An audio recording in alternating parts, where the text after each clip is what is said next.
Hello everyone, welcome to Illuminating Astrology. My name is Elena Lumen, and in this video I want to focus on somewhat exciting and edgy and even controversial charts of competition.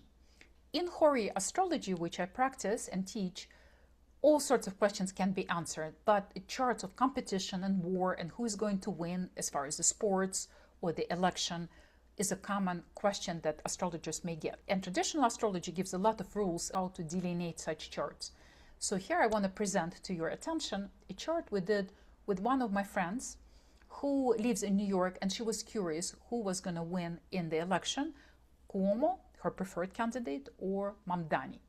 So let's take a look at the horary chart and discuss what steps are to be taken in order to judge the winner.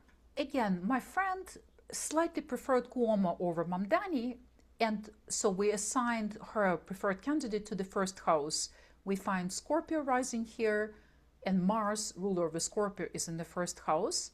The opponent would always be shown by the seventh house, and Mamdani would fall in the seventh house. Taurus is here, and Venus would represent him. But my friend said she didn't have a very strong opinion per se.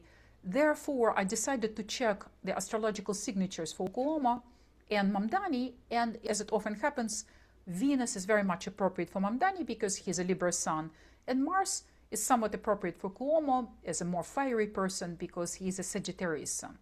Let's take a look at what are the important steps in analyzing the winner. In traditional view, we need to assess who of the candidates is the strongest in terms of their dignities and debilities. And sometimes the scoring is very helpful, meaning you score up all of the dignities and all of the debilities, adding the plus points, subtracting the minus points in order to get the winner. But let's take a look at it visually before I show you the scores. We find that Mars is in the first house, which is a very strong position. However, Mars, significator for Cuomo, has just changed its position from domicile to peregrine. Domicile is a place of comfort, is a place of ease. Peregrine is a weaker place.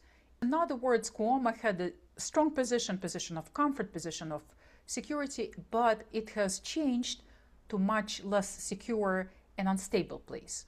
So he was in the peregrine position, which is not a strong dignity in astrology. However, position in the first house is positive.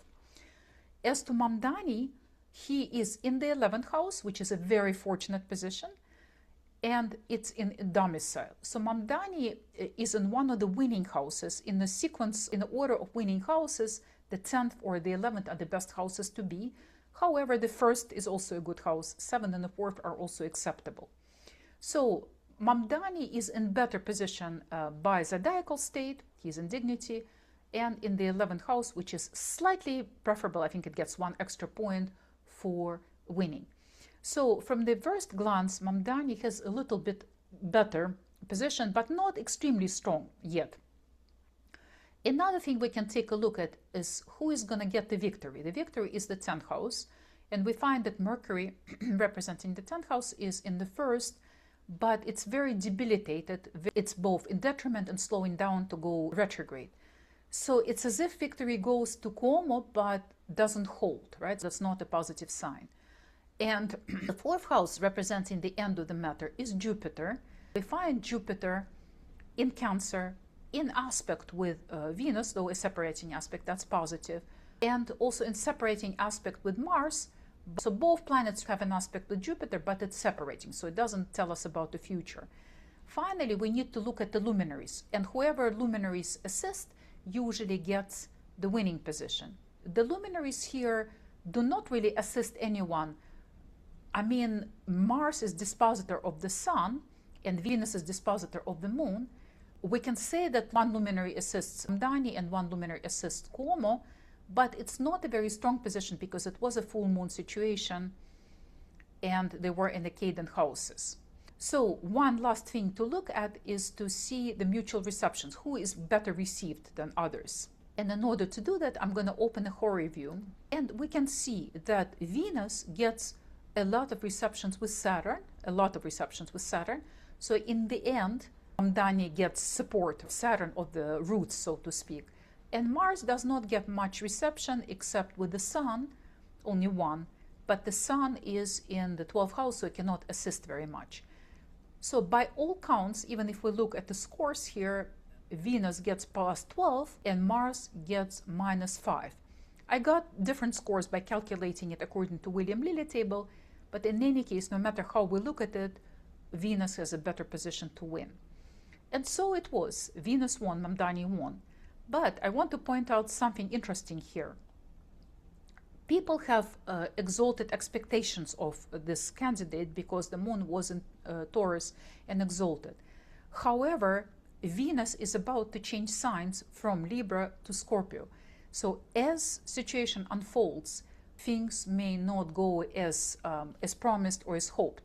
It may be through changes in his position, or it may be for the circumstances beyond his control. So what looks hopeful in the beginning becomes difficult as he becomes the mayor. But from the point of view of the competition, he wins, and that's how this chart played out. We knew by next morning he had a pretty decisive victory. As to Cuomo, he is in a peregrine state, so that's a loss.